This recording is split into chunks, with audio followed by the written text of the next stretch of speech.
চাঁদ নিয়ে আমাদের কৌতূহল সেই ছোটকাল থেকেই। চাঁদের আকৃতি কেন এক এক সময় এক এক রকম দেখা যায়? কখনো কাছে আকৃতির, কখনো উপবৃত্তাকার, কখনো গোলাকার আকৃতির হয়।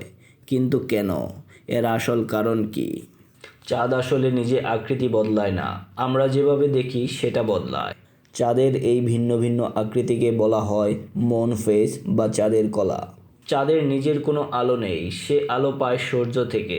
যখন চাঁদ পৃথিবী এর চারদিকে ঘুরে তখন সূর্য এর আলো চাঁদের উপর ভিন্ন ভিন্ন অ্যাঙ্গেলে পড়ে। চাঁদের যে অংশের উপর সূর্যের আলো পড়ে শুধু সেই আলোকিত অংশটুকুই আমরা পৃথিবী থেকে দেখতে পাই।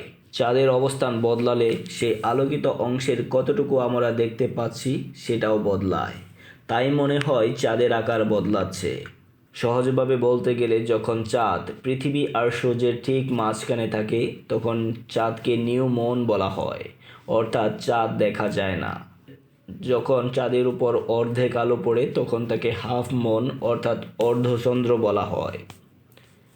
যখন সূর্যের আলো পুরো চাঁদের উপর পড়ে তখন ফুল মুন বা পূর্ণিমা বলা হয়। এই কারণে চাঁদকে কখনো গোল, কখনো অর্ধেক, আবার কখনো চিকন দেখায়।